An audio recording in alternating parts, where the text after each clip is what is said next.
একজন অগ্নি পূজক শামনকে দাওয়াত দিল, এ অগ্নি পূজক, অগ্নি পূজা ছেড়ে দাও।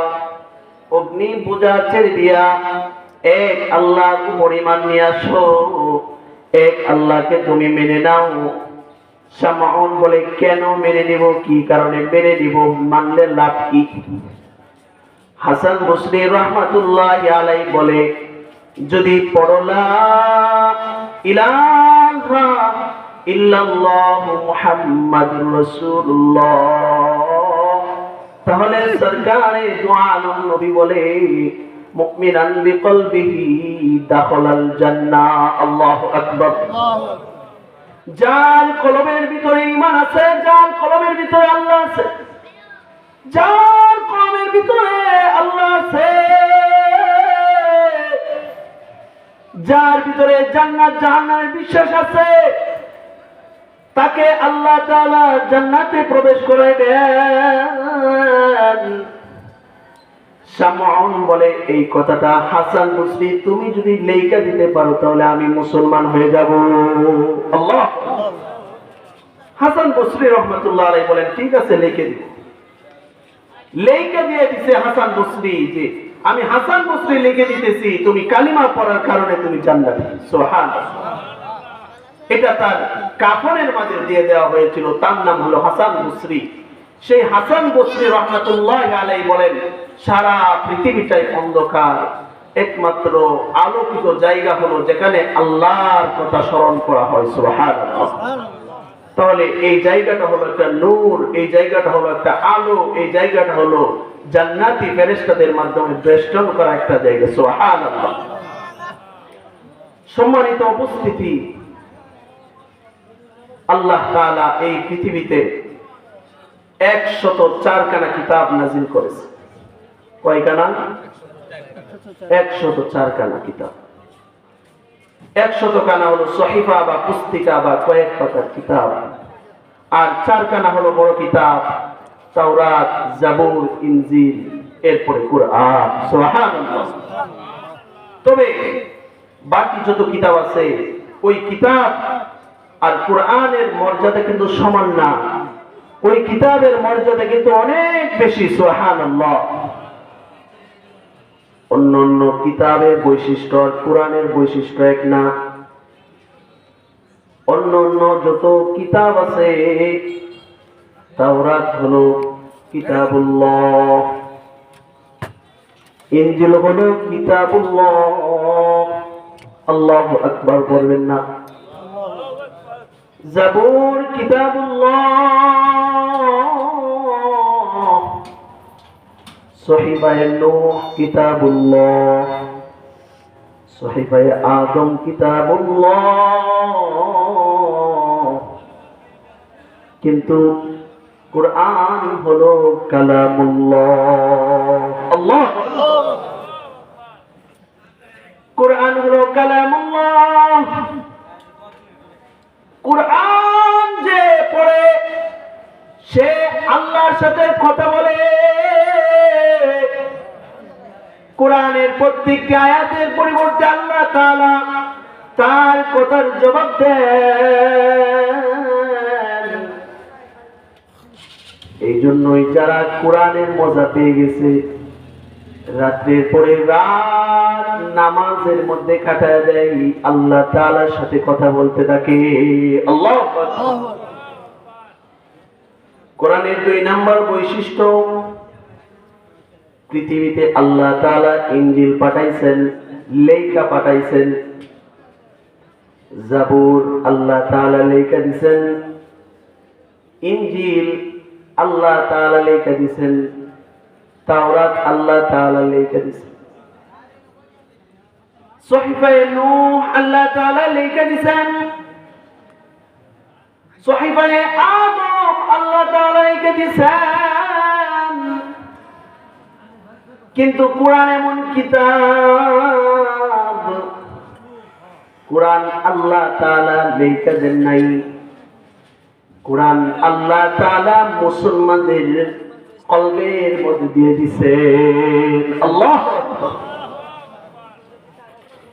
সরকারে দো আলম নবীর উপরে যখন কোরআন নাযিল হইতো, সরকারে দো আলম নবী যখন তার উপরে ওহী নাযিল হইতো, তখন বারবার যে আয়াত নাযিল হইতো, এক বারবার জপতো, যেমন আর রহমান আর রহমান, আলহামদুলিল্লাহি রাব্বিল আলামিন, আলহামদুলিল্লাহি রাব্বিল আলামিন। হিফজ বিভাগের ছাত্ররা যেমন বেশি বেশি জপে, যেন ভুলে না যায়, সরকারে দো আলম নবী বেশি বেশি জপতেন ওই আয়াত, যে আয়াতে নাযিল হয়ে যাইত। আল্লাহ তাআলা বলেন, আপনি কেন এত কষ্ট করতেছেন? লা তুহাররিক বিহি লিসানাকা লিতাজালা বিহি, আপনার এত কষ্ট করার দরকার নাই, এত পরিমাণ জপার আপনার প্রয়োজন নাই। আল্লাহ তাআলার জবাবে সরকারে দো আলম নবী বলতেন, আপনি তাওরাত দিবেন, লেখা দিবেন, হারানোর কোনো আশঙ্কা নাই। ইনজিল দিবেন, লেখা দিবেন, হারানোর কোনো আশঙ্কা নাই। জাবর দিবেন, লেখা দিবেন, হারানোর কোনো আশঙ্কা নাই। সহিফায়ে আদম দিবেন, লেখা দিবেন, হারানোর কোনো আশঙ্কা নাই। সহিফায়ে নূহ দিবেন, লেখা দিবেন, হারানোর কোনো আশঙ্কা নাই। আমি আমার উপরে যে কোরআন নাযিল করতেছেন, ওইটা তো আপনি লেখা দেন নাই। আমার আশঙ্কা হয় যদি একটা হরফ ছুঁইতে যায়, তাহলে তো আমার উম্মত মাহরুম হয়ে যাবে। আল্লাহ তাআলা বলেন, সকল কিতাব লেখা দিলাম কাগজে, আর কুরআন আমি লেখা দিলাম কলমে। আল্লাহু আকবার। তাওরাত নাযিল করেছেন, তাওরাত সম্পর্কে আল্লাহ তাআলা বলেন না যে এটা আমি সংরক্ষণ করব। জাবুর আল্লাহ তাআলা নাযিল করেছেন, কিন্তু বলেন নাই জাবুর যে আল্লাহ তাআলা দিয়েছেন, বলেন নাই জাবুর আমি সংরক্ষণ করব। ইনজিল দিয়েছেন, ইনজিল সম্পর্কে বলেন নাই আমি সংরক্ষণ করব। সহিফায়ে আদম সম্পর্কে বলেন নাই আমি সংরক্ষণ করব। সহিফায়ে নূহ সম্পর্কে বলেন নাই আমি সংরক্ষণ করব। আল্লাহু আকবার বলেন না? কিন্তু আল্লাহ তাআলা বলেন, ইন্না নাহনু নাযালনা যিকরা ওয়া ইন্নাহু লাহাফিজুন। আল্লাহু আকবার। আল্লাহ তাআলা সূরা হিজরের 9 নম্বর আয়াতে বলেন, আমি এই কোরআন নাযিল করেছি, আমি এই কোরআন সংরক্ষণ করব। আল্লাহু আকবার। কেমনে সংরক্ষণ করবে? জায়গায় জায়গায় হিফজ কানা হইতেছে কিনা? জি। জায়গায় জায়গায় হিফজ কানা হইতেছে, ওই জায়গাতে 24 ঘন্টা কোরআনের চর্চা চলতেছে, ঠিক না বেটি? আপনার ভাই ভাতিজা, আপনার সন্তানরা আজকে কোরআনকে হিফাজত করতেছে, কালামুল্লাহ, আল্লাহর কালামকে হিফাজত করতেছে। সুবহানাল্লাহ। আল্লাহ তাআলা কত বড় ভাগ্যবান ওই সমস্ত পিতামাতা যাদের সন্তানের কলবের ভিতরে আল্লাহ তাআলা তার কালামকে হিফাজত করতেছে। সুবহানাল্লাহ। আপনার আমার যে সমস্ত মাদ্রাসার সাথে সম্পর্ক আছে, ওই মাদ্রাসার সম্পর্কগুলা আমাকে আপনাকে নাজাতের জরিয়া বানিয়ে দিবে। কেমনে বানিয়ে দিবে? কারণ ওই সমস্ত মাদ্রাসায় কালাম শিখে, কোরআন শিখে, তারপর মসজিদে গিয়ে নামাজ পড়ায়, ঠিক না বেঠিক? এই সমস্ত জায়গা হলো কোরআনের মারকাজ, এই সমস্ত জায়গা হলো দ্বীনি মারকাজ।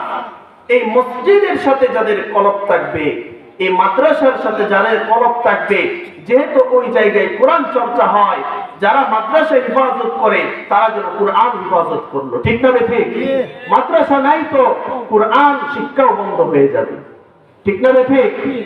আজকে যে পরিমাণ হাফেজ আলেম পাইতেছেন, দাদারা ছিল ওই সময়, আপনাদের ছোট্ট সময় ছিল, যে পরিমাণ মসজিদে এখন খতমে তারাবি হয়, এটা আগে ছিল না। তাহলে এটা কিসের ফসল? আজকে আপনারা কষ্ট করে যে মাদ্রাসা করতেছেন, সেই মাদ্রাসা থেকে আপনাদেরকে হাফেজে কুরআন, আলেম উপহার দিতেছে, ঠিক না বেঠিক? ভারতবর্ষের ইতিহাস আপনারা যদি পড়েন তাহলে দেখবেন এমন একটা সময় ছিল যখন একটা মানুষ মারা গেলে কাঁধে করে লাশ নিয়ে হাঁটতো, একটা আলেম পায় না যে জানাজা দিবে। আহা, কি সময় গেছে! কিন্তু আজকে আপনার আমাদের মেহনতের ফলে এমন দিন চলে এসেছে যে আলহামদুলিল্লাহ জায়গায় জায়গায় হাফেজ আলেম ভরপুর, ঠিক না বেঠিক? কিন্তু এটাকে অবমূল্যায়ন করা যাবে না, বরং এটাকে আমাদের সুন্দর করে মূল্যায়ন করতে হবে, কারণ এরাই আমাদের নাজাতের জরিয়া হবে। সুবহানাল্লাহ। কেমনে হবে?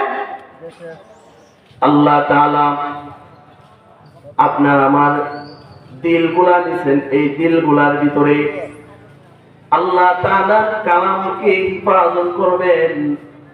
আল্লাহ তাআলা কোনো খাতা কলম নেন নাই যে ওইটার মধ্যে কালাম থাকবে। আল্লাহ তাআলা বলেন ইন্না নাহনু নাযালনা যিকরা ওয়া ইন্নাহু লাহাফিজুন। আল্লাহ তাআলা এই কালামকে হিফাজত করবেন কিভাবে? মানুষের কলবের মধ্যে। আল্লাহু আকবার। এই কালাম হলো এমন কালাম, আলিফ লাম মিম।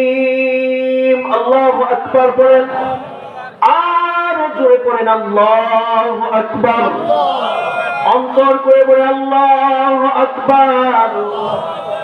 আল্লাহ তাআলা বলেন যালিকাল কিতাবু লা রাইবা ফীহ।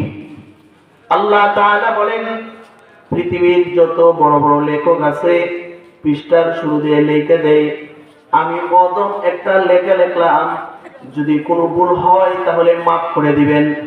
আল্লাহ তাআলা কিতাব শুরু করার আগে আল্লাহ তাআলা বলেন যালিকাল কিতাবু লা রাইবা ফীহ, এই কিতাবের মধ্যে কোনো ভুল নাই। আল্লাহু আকবার।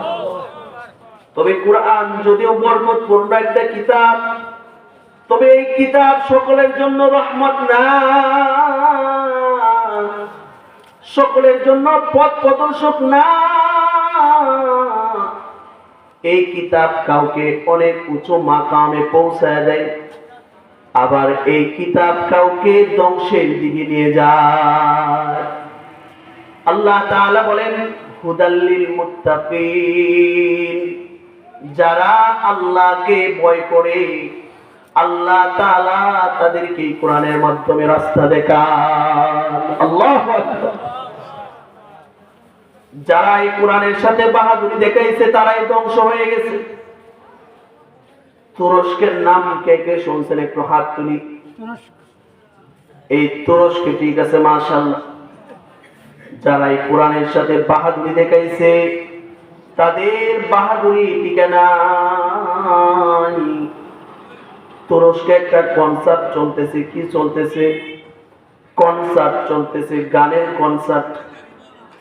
এই যে আপনাদের এখানে হওয়ার কথা ছিল, কিন্তু মাওলার বড় ফায়সালা, যুবকদের বড় ভাগ্য যে আল্লাহ তাআলা তোমাদেরকে দ্বীনের জন্য কবুল করে নিয়েছেন।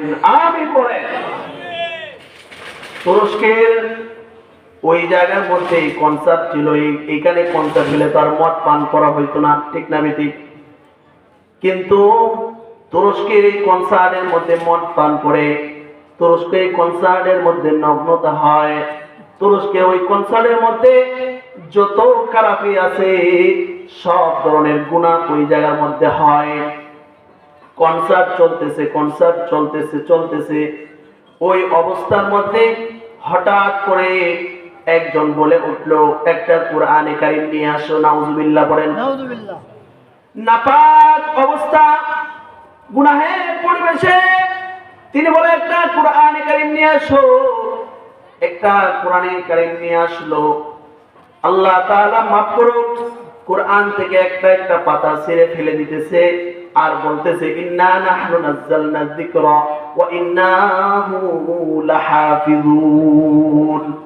মুসলমানদের আল্লাহ বলেছে আমি কোরআন নাযিল করেছি, আমি কোরআনকে ইবাদত করব, যদি মুসলমানদের আল্লাহ শক্তি থাকে, এই যে আমি কোরআন ছিঁড়ে ফেলে দিতেছি, আল্লাহ শক্তি থাকলে হিফাজত করুন। কিন্তু আল্লাহ তাআলার গায়ে সহ্য হয় না, আল্লাহ তাআলা এটা সহ্য করেন নাই। কি কোরআনের সাথে বেয়াদবি করে আজ পর্যন্ত কেউ বাঁচতে পারছে? না। কোরআনের সাথে বাহাদুরি দেখায় কেউ বাঁচতে পারছে? হাতে পায়ে ধরে বলি, নামাজ পড়ো না, নামাজীদের সাথে বিরোধিতা করো না। কোরআন পড়তে পারো না, কোরআন ওয়ালাদের সাথে বিরোধিতা করো না। ইসলাম মানতে পারো না, যারা ইসলামকে মানে তাদের সাথে বিরোধিতা যায়ও না, পরিণাম বেশি ভালো হবে না। তখন সে একটা একটা কোরআনের পাতা চিরতেছে আর বলে, আল্লাহ তাআলা সূরা হিজরের 9 নম্বর আয়াতে বলে, ইন্না নাহনু নাযালনা যিকরা ওয়া ইন্নাহু লাহাফিজুন। মুসলমানদের আল্লাহ তাআলা বলেছে যে কোরআন আল্লাহ তাআলাই নাযিল করেছেন, আল্লাহ তাআলাই হিফাজত করবেন। যদি ক্ষমতা থাকে, যদি শক্তি থাকে, তাহলে তিনি হিফাজত করুক।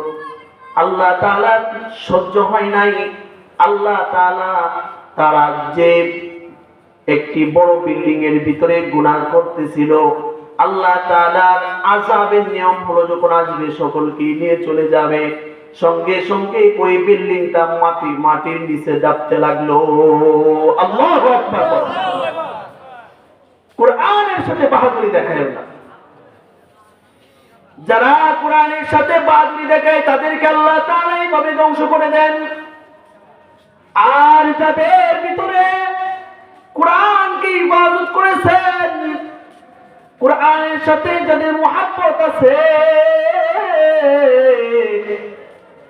আল্লাহ তাআলা তাদের সম্মান অনেক বাড়ায় দিয়েছে। তোমার চেহারাটা কালো, সমস্যা নাই, কিন্তু যদি কোরআনের মুহাব্বত অন্তরের মধ্যে থাকে, এই দ্বীনি পরিবেশের মুহাব্বত যদি অন্তরের মধ্যে থাকে, যেখানে কোরআনের আলোচনা হয় অন্তর চায় ওই দিকে যাইতে, তাহলে বুঝবা তুমি বড় ভাগ্যবান। আল্লাহু আকবার। মেরে ভাই, দোস্ত, বুজুর্গ, ইমাম গাজ্জালী রাহমাতুল্লাহি আলাইহি কোন ছোট ব্যক্তি ছিলেন নাকি, সময়ের শ্রেষ্ঠ বড় আলেম ছিলেন। ইমাম গাজ্জালীর নাম শোনেন নাই এমন মানুষ কমে আছে, ঠিক না বেটি? ইমাম গাজ্জালী রাহমাতুল্লাহি আলাইহি কোন সাধারণ ব্যক্তি ছিলেন না, বরং আল্লাহ তাআলার বড় নৈকট্যওয়ালা বান্দা ছিলেন। ইমাম গাজ্জালী রাহমাতুল্লাহি আলাইহি সময়ের শ্রেষ্ঠ বড় আলেম, শ্রেষ্ঠ বড় ফকিহ ছিলেন। আল্লাহ তাআলা তাকে স্বপ্নে দেখালেন, রহমতপুর গ্রামে তুমি চইলা যাও, রহমতপুর গ্রামে তুমি চইলা যাও। রহমতপুর গ্রামে গিয়ে দেখবে একজন ব্যক্তি, আব্দুর রহমান নামে এক ব্যক্তি মারা গেছে। ওই এলাকায় আব্দুর রহমান মারা গেছে, কিন্তু তার লাশ দেওয়ার মতন কোনো ব্যক্তি নাই, তাকে কবর দেওয়ার মতন কোনো ব্যক্তি নাই, কাফন চড়ানোর মতন কোনো ব্যক্তি নাই। ইমাম গাজ্জালী রাহমাতুল্লাহি আলাইহি এত বড় ব্যক্তি হওয়ার পরেও তাকে যে ব্যক্তির কথা স্বপ্ন দেখানো হয়েছে, ওই ব্যক্তি ইমাম গাজ্জালী থেকে কম বড় না, ঠিক না বেঠিক? তিনিও বুঝতে পারলেন আমাকে যে ব্যক্তির কাফন দাফনের কথা বলা হয়েছে তার ভিতরে বড় কোন গুণ আছে। আল্লাহ তাআলা মানুষের কাছে কোনো বেশি কিছু আমল চান না, ইখলাসের সাথে নিয়ত সহি করে আল্লাহ তাআলা লা ইয়ানালুল্লাহা লুহুমুহা ওয়ালা দিমাউহা ওয়ালাকিন ইয়ানালুহুত তাকওয়া মিনকুম। আল্লাহু আকবার। যার ভিতরে আল্লাহর ভয় আছে, আল্লাহর ভয় নিয়ে ছোট্ট কাজ করলেও ওইটা আল্লাহ তাআলার কাছে অনেক দাম। সরকারে দো আলম নবী বলে, তোমার চেহারা আল্লাহ দেখেন না, কাজটা কত বড় হইল ওইটা আল্লাহ তাআলা দেখেন না। সব ভালো কাজের দুইটা নিয়ম আছে। এক নাম্বার হলো তোমার ভিতরে কি আখলিস দীনাকা ইয়াকফিকাল আমালুল কলিল আছে না নাই, ওইটা দেখবে। 2 নাম্বার, তোমার ভিতরে ইন্নামাল আমালু বিন্নিয়াত আছে না নাই, ওইটা দেখবে। আমরা যে বাসার উপরে ছাদ করি, ওই ছাদের মধ্যে রড দেই, ঠিক না বেটি? কিসের জন্য? ছাদ যেন শক্ত হয়, ওইটা যেন ভেঙে আমার মাথার উপরে না পড়ে। বাসা করি, বাসার নিচে ফাইলিং করি, কেন করি? যেন এইটার উপরে যে প্রেসার পড়বে যেন ওইটা আমার উপরে দোষে না পড়ে, ঠিক না বেটি? যেমন ভাবে আমরা রাস্তা করি, নিচে দিয়ে বালু করে সুন্দর করে মাটিটাকে রোলার দিয়ে মিশিয়ে এরপরে রাস্তা করা হয়, ওইটার উপরে যে গাড়ির প্রেসার পড়বে ওই প্রেসারের জন্য যেন রাস্তা নষ্ট না হয়। আমরা যে বাহিরে যাই অনেক সময় মাছ মারার জন্য, আপনারা কি বলেন? আমাদের নান্দালের ভাষায় বলে সুরহা, গ্রাম্য ভাষায় বলে। এই যে তলিটা আছে ওইটা যদি ভালো না থাকে রাতভর মাছ মারলে কোনো লাভ নাই, ঠিক না বেটি? আচ্ছা, খালই বলেন। আপনারা বাসা করার সময় যদি বাসা নিচে ফাইলিং সুন্দর না হয় তাহলে কোটি টাকার রড বিফলে যাবে, ঠিক না বেটি? আপনার বাসার মধ্যে যদি ফাইলিং সুন্দর না হয় তাহলে মিস্ত্রি সুন্দর হইলেও লাভ নাই। নিচের ফাইলিং যদি সুন্দর না হয় পৃথিবীর সবচেয়ে দামি সিমেন্ট হইলেও লাভ নাই। বাই চুক্তি নিজ বাই দিয়ে সুন্দর করে আজকে দিলের কান দিয়ে আপনি কিছু কথা নিজের কান দিয়ে শুনে নেন, দিলের কান দিয়ে যেন আমল করতে পারেন।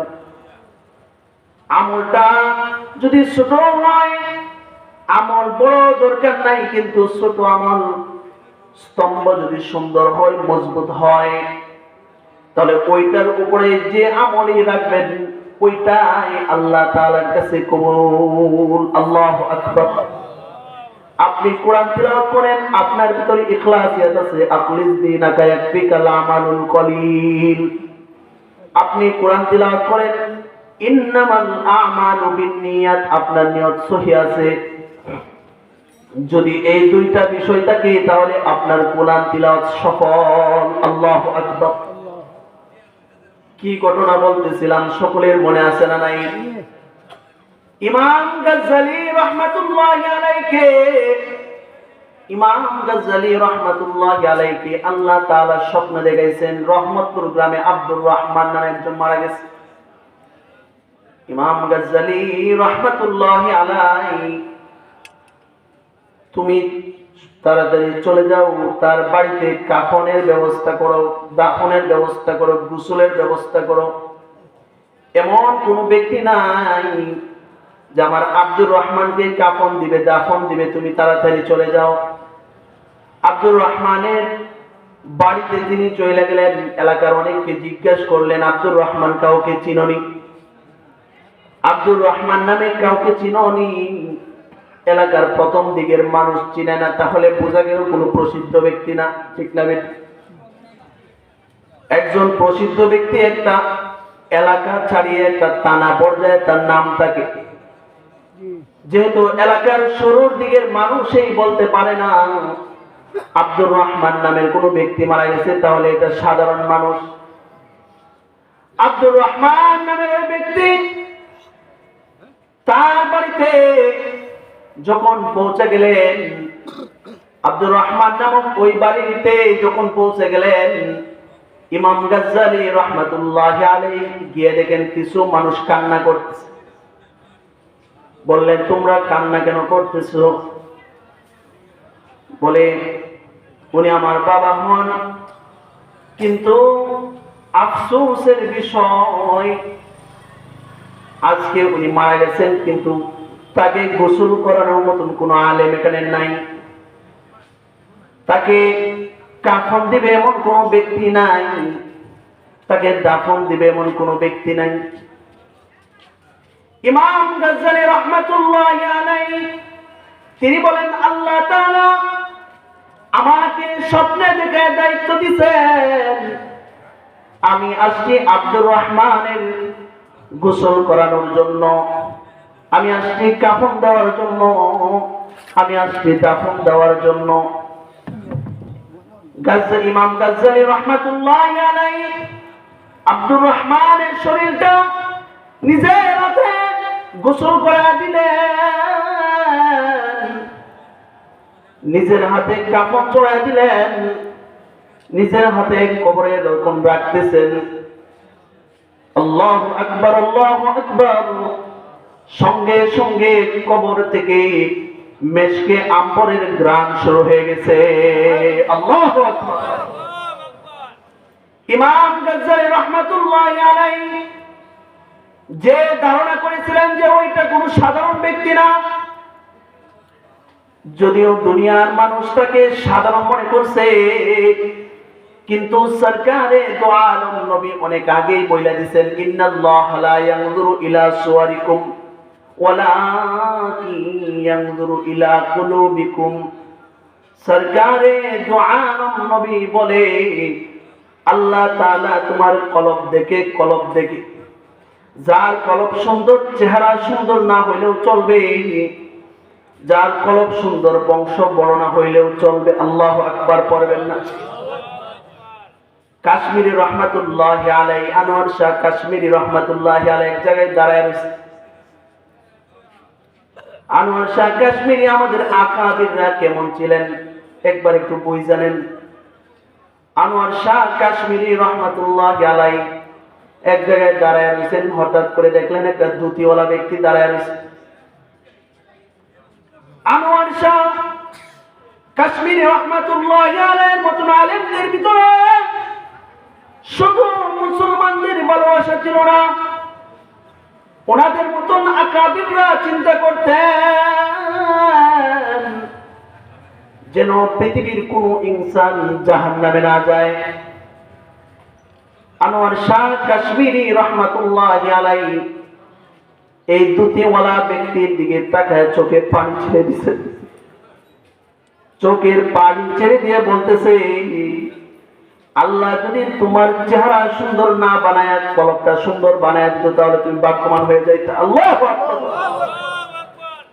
যদি তোমার চেহারা সুন্দর না হয়া তোমার কলব যদি সুন্দর হয়ে যাইত, তাহলে তুমি জান্নাতের মেহমান হয়ে যাইতা। আজকে তোমার চেহারা সুন্দর লাভ কি? কিছুক্ষণ পরে মারা গেলে তোমার এই চেহারার মধ্যে আগুন জ্বালায় দিবে। হিন্দুরার আগুন কোন জায়গা থেকে শুরু হয় ভাই বলেন না? এই যে চেহারা, যে চেহারাটা আল্লাহ তাআলা নিজের হাতে বানাইলেন, ওই চেহারা থেকে আগুন শুরু হয়ে যায়। আল্লাহ তাআলা এই চেহারা কত আদর করে মায়া করে বানাইছেন, এখান থেকে যারা শুরু দেয়। আনোয়ার শাহ কাশ্মীরি রহমাতুল্লাহি আলাইহি চোখের পানি পড়ার আগে আল্লাহ তাআলা কবুল করে নিয়েছেন। আল্লাহু আকবার। আনোয়ার শাহ কাশ্মীরি রহমাতুল্লাহি আলাইহি যখন তার কাছাকাছি ওই ধুতিওয়ালা ব্যক্তিটা আসলো, বলে, হুজুর আপনি কি যেন বলতেছিলেন? আমরা কিছু মানুষ এমন আছি, যদি আমার কথা নাও বলে তাহলে মনে করি যে আমার কথাই মনে হয় কিছু কইছে, ঠিক না বেঠিক? তিনি বলতেছে, আমি এখানে দাঁড়ায় ছিলাম, আমি বুঝতে পারছি আপনি আমার কথাই কিছু বলতেছিলেন। আনোয়ার শাহ কাশ্মীরি রহমাতুল্লাহি আলাইহি দ্বীনের দাওয়াত হিসেবে তিনি বললেন, বাবা তোমার দিকে ছায়া আমার বড় মায়া হয়েছে, তোমার দিকে ছায়া আমার ভিতরে একটা মায়া ঢুকছে, কারণ আমি আমার ইসলাম সম্পর্কে জানি, আমি আমার আল্লাহ সম্পর্কে জানি। আমি জানি আল্লাহ তাআলা তোমার চেহারাটা পছন্দ করেন না, যদি তুমি অত সুন্দর। আমি বলতেছিলাম, যদি আল্লাহ তাআলা তোমার এই চেহারাটা কালো বানায় দিতেন আর কলবটা সুন্দর বানায় দিতেন, যে কলবের ভিতরে ঈমান থাকবে, যে কলবের ভিতরে কোরআন থাকবে, যদি এমন একটা কলব তোমার দান করতেন, তাহলে যদিও তুমি চেহারা কুৎসিত থাকতো, কিন্তু মারা যাওয়ার সাথে সাথে জান্নাতি হয়ে যাইতে। আল্লাহু আকবার। মেরে ভাই দোস্ত বুজুর্গ, আমার কলব সুন্দর করব কি দিয়ে? কোরআন দিয়ে। আমার কলব সুন্দর করব কি দিয়ে? নবীর সুন্নাত দিয়ে। সুন্নাত মতো জিন্দেগি সবই হবে বন্দেগি। আপনি আজকে কলব যদি সুন্দর করেন, কেমনে সুন্দর করবেন? এই যে আজকে এখানে আলোচনা হইতেছে, এই যে এখানে আজকে আলোচনা হইতেছে, এই অঞ্চলে মানুষকে এতগুলো না আরো আছে? আরো আছে। মেরে ভাই দোস্ত বুজুর্গ, কলব সুন্দর কেমনে করবেন? আপনার চেয়ে কম দামি না হযরতে আবু বকর রাদিয়াল্লাহু তাআলা আনহু। আবু বকর রাদিয়াল্লাহু তাআলা আনহুকে চিননি? আবু বকর রাদিয়াল্লাহু তাআলা আনহু সরকারে তো আলম নবীর হেরা গোয়ার সাথী ছিলেন। আল্লাহু আকবার। আবু বকর তিনি কেমন ব্যক্তি ছিলেন? সে আবু বকরের পুরার মধ্যে শুয়ে সরকারে দো আলম ঘুমাইছে। সেই আবু বকরের দৈনন্দিনের একটি আমল ছিল আন-নাযরু ইলা ওয়াজহি রাসূলিল্লাহ। আল্লাহু আকবার। আবু বকর নিজের কলবটাকে সুন্দর করার জন্য প্রতিদিন সকালে সরকারে দো আলম নবীকে একটু চায়া দেখতেন। এটা ছিল তার দৈনন্দিনের আমল। নবী পাইবা না, আবু বকর উমর পাইবা না, আলেমদেরকে পাইবা।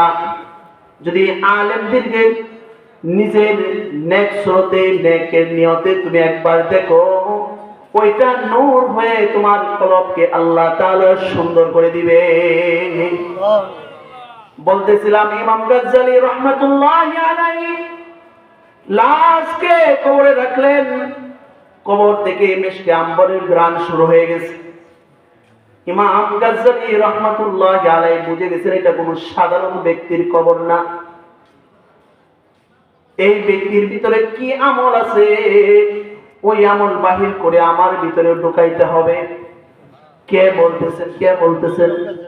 ইমাম গাজ্জালী রাহমাতুল্লাহি আলাইহি তিনি এই তত্ত্বের জন্য বাহির হইছেন। ওই ব্যক্তির যে সমস্ত সন্তানদেরকে নিয়ে কবর দিয়েছেন তাদেরকে প্রথম জিজ্ঞাসা করলেন, বাবারা তোমাদের পিতার কি এমন গুণ ছিল যে গুণের কারণে তার কবর থেকে জান্নাতের সুঘ্রাণ এখনই আসতেছে? আল্লাহু আকবার। এমন ব্যক্তি ছিল আব্বাস রাদিয়াল্লাহু তাআলা আনহুর সময়কালে।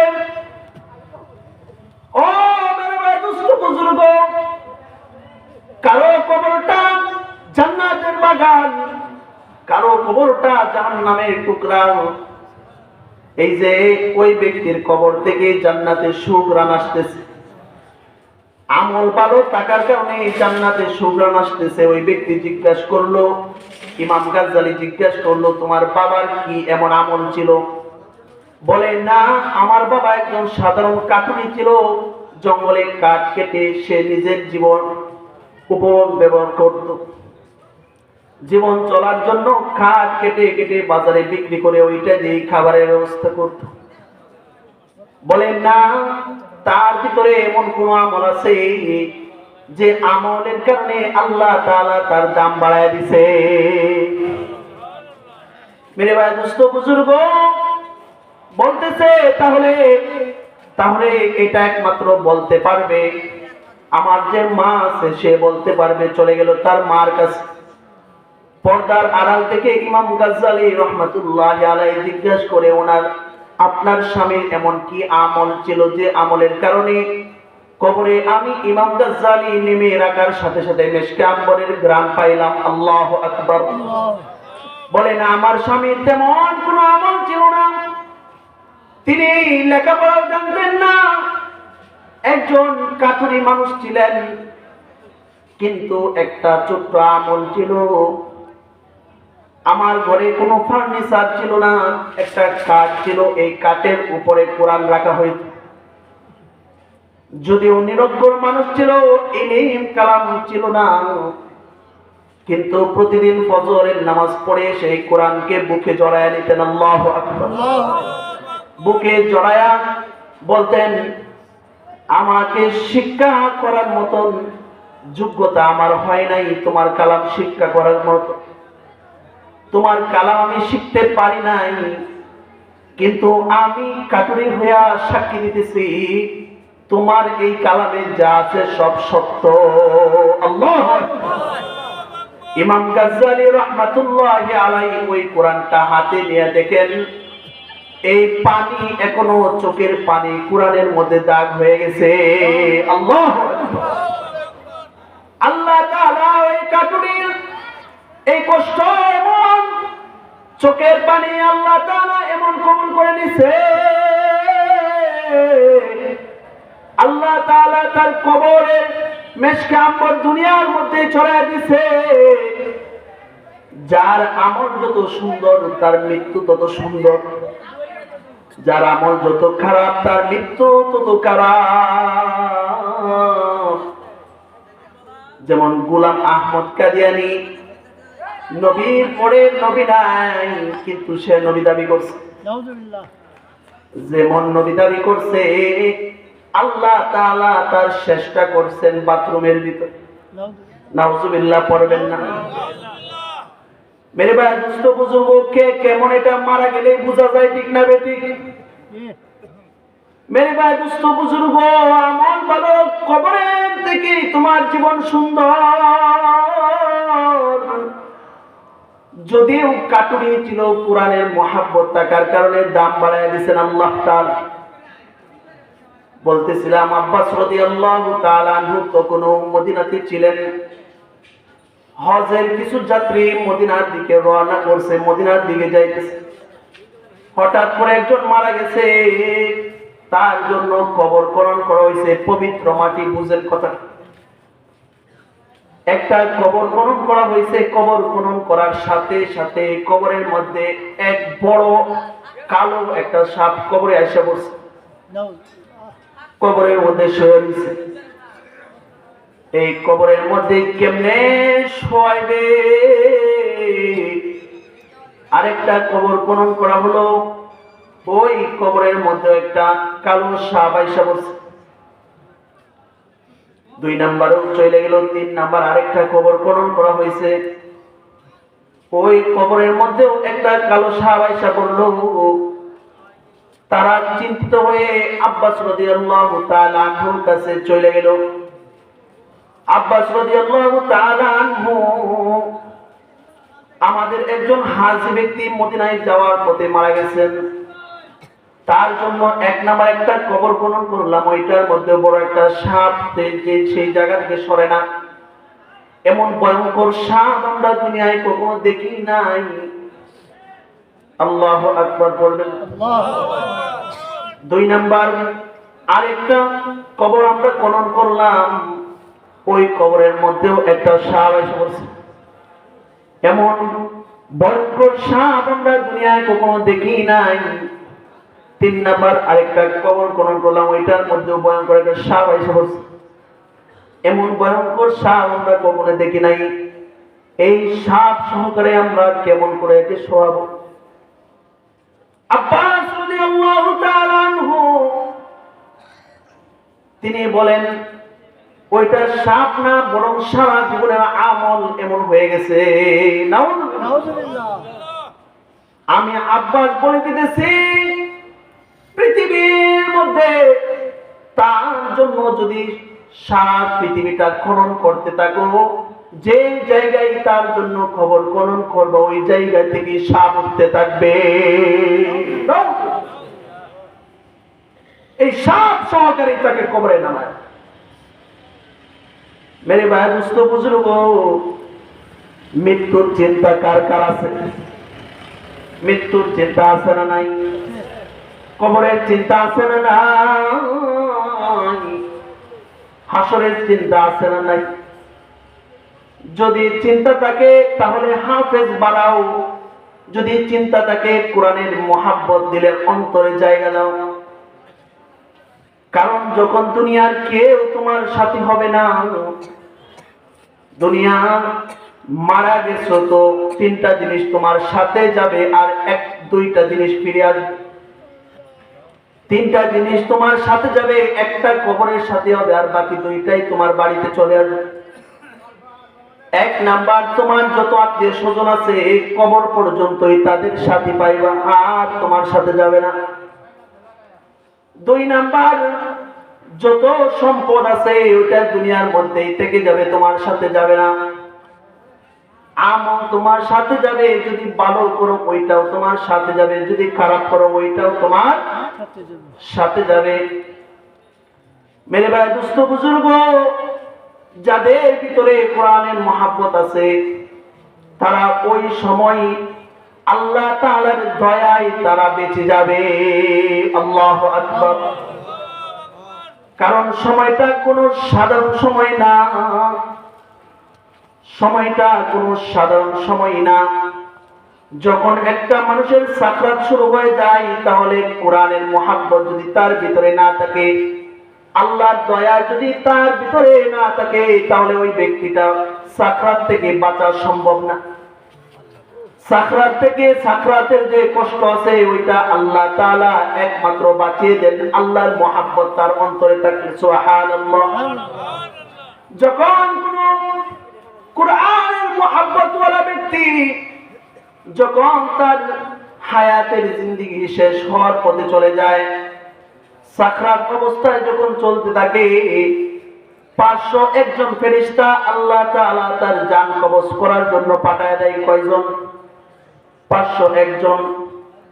500 জনের হাতে আল্লাহ তাআলা, এক হাতে আল্লাহ তাআলা দুই হাতের মধ্যে দুইটা ফুল দেন। যে 500টা ফুল দেন, 500টা ফুলের এক একটা ফুলের 500টা কালার। সুবহানাল্লাহ। এমন ব্যক্তি তার বাড়িতে ফেরেশতাদের দল চলে আসে।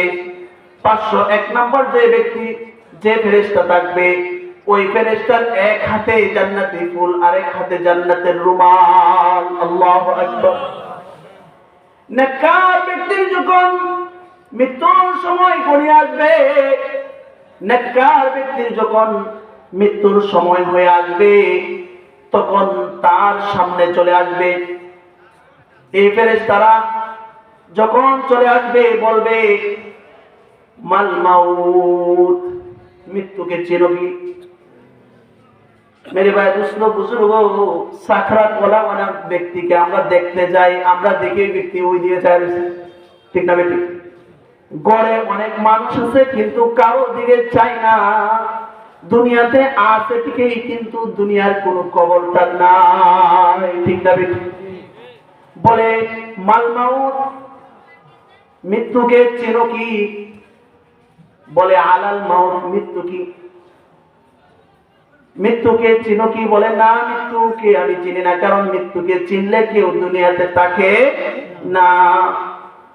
বলে, আমি মৃত্যুকে চিনি না। মৃত্যু কি? তিনি বলে, আল্লাহ তাআলাকে, যে আল্লাহ তুমি কার কাছে পাঠাইছো সে মৃত্যু সম্পর্কে চিনে না, মৃত্যু কি জিনিস চিনে না। আল্লাহ তাআলা বলে, জান্নাত থেকে একটা ফল তার জন্য নিয়ে যাও।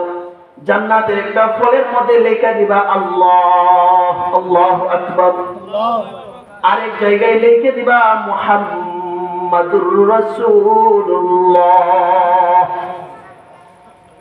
জান্নাতি ওই ব্যক্তিকে যখন এই ফল দেখানো হবে, তখন সে বুঝতে পারবে দুনিয়াতে সুবহানাল্লাহ বলেছিলাম, দুনিয়াতে যে আলহামদুলিল্লাহ বলেছিলাম, দুনিয়াতে যে আল্লাহু আকবার বলেছিলাম, ওইটার ফল, ওইটার নিয়ামত আমার গাছ বড় হয়ে ফল হয়ে পেকে গেছে। সুতরাং দুনিয়াতে টাকার চেয়ে আমি ওই জায়গায় গিয়ে জান্নাতের ফল উপভোগ করব। আল্লাহ। তখন আল্লাহ তাআলা হুকুম করে দিবেন, ওই ব্যক্তির থুতনির নিচে জান্নাতি রুমালটা রেখে দিবেন। সঙ্গে সঙ্গে রূহটা বের হয়ে এই জান্নাতি রুমালে চলে আসবে। আল্লাহু আকবার। সরকারে দো আলম নবীর হাদিসের মধ্যে আছে, এই মৃত্যুটা যে কোনো মানুষের হবে না, এই মৃত্যুটা হবে যাদের ভিতরে কোরআন আছে। সুবহানাল্লাহ। কোরআন নাই, সরকারে দো আলম নবী বলে কুনতু আলিমান, কোরআনের আলেম হয়ে যাও। এই মৃত্যু যদি তোমরা পেতে চাও, কবরের শান্তি যদি তোমরা পেতে চাও, তাহলে কুনতু আলিমান, আলেম হয়ে যাও। আলেম হওয়া যদি ভাগ্যে না জুটে, আও মুতাআল্লিমান, আলেমের ছাত্র হয়ে যাও। আল্লাহু আকবার। এই ভাইরা, পায়ে হাত রেখে বলি, 3 দিন লাগাইছেন, 1 চিল্লা লাগাইছেন, 3 চিল্লা লাগাইছেন, 100 চিল্লা লাগানোর পরেও ফাদলুল আলিমি আলাল আবিদি কাফাদলি আলা আদনাকুম, কোনদিন একজন আলেমের মতো হইতে পারবে না। ঠিক না বেঠিক? আমাদের বাংলাদেশের প্রখ্যাত আলেম আমাদের জুনাইদ আল হাবিব সাহেব একটা উদাহরণ সুন্দর করে দিয়ে দিয়েছেন। আল্লামা জুনাইদ আল হাবিব সাহেব একটা কথা বলেছেন, কত শত বছর, কয় হাজার বছর একটা নার্সগিরি করলে ডাক্তার হয়। সকল শ্রোতা, লক্ষ শ্রোতা একসাথে বলছে, হুজুর, কখনো কোনো ব্যক্তি 1 কোটি বছর, যদিও 100 বছর গেলে 100 কোটি বছর নাজগিরি করলেও ডাক্তার হইতে পারবে না। আমাদের ওই জুনাইদ আল হাবিব সাহেব বলেছেন, ঠিক যেমন 100 কোটি বছর যদি কেউ নাজগিরি, কেউ যদি 100 কোটি বছর যদি নাজগিরি করে, 100 কোটি বছর যদি নাজগিরি করে ডাক্তার হইতে না পারে, আপনার জীবনের 3 চিল্লা আর 9 চিল্লা আর 100 চিল্লা দিয়ে আপনি আলেম হইতে পারবেন না। আল্লাহু আকবার। ফাদলুল আলিমি আলাল আবিদি কাফাদলি আলা আদনাকুম।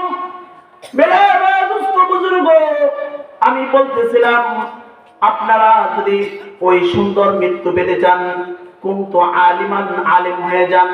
বাকি জুটে নাই, পারিবারিক সমস্যা অনেকের আছে না নাই?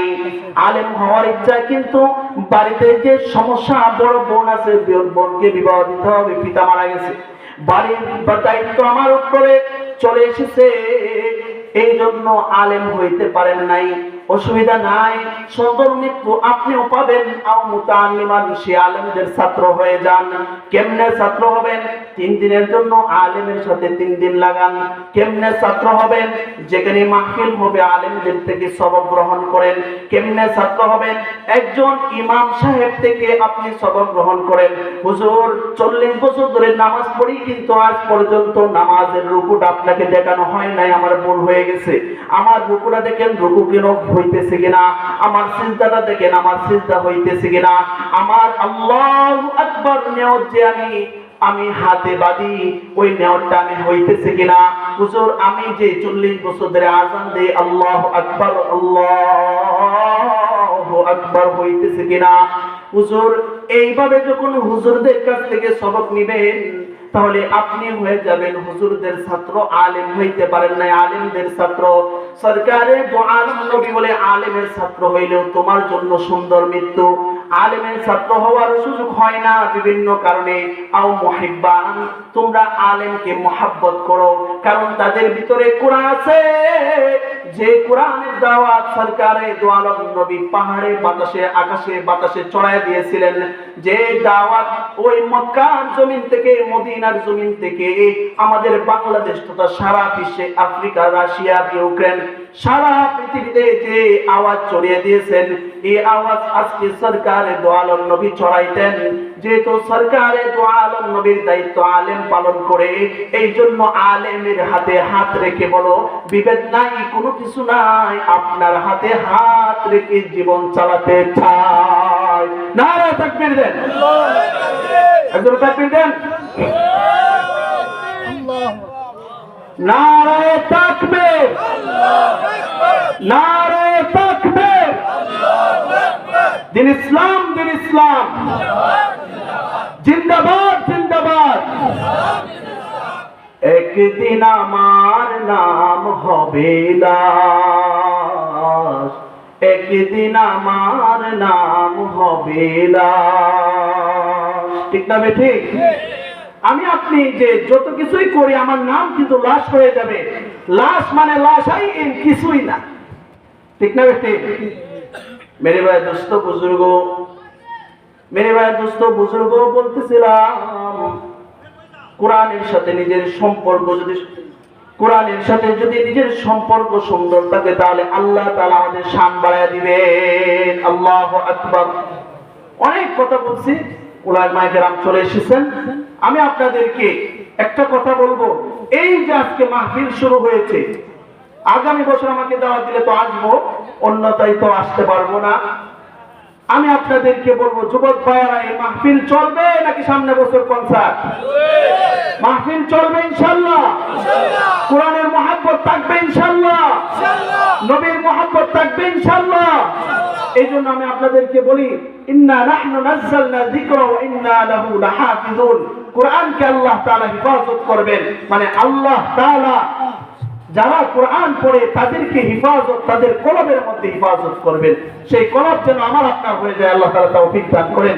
সকলে পড়ে আমিন ওয়া আখিরু দাওয়ানা আলহামদুলিল্লাহি রাব্বিল আলামিন। আমরা সকলে বলি আলহামদুলিল্লাহ।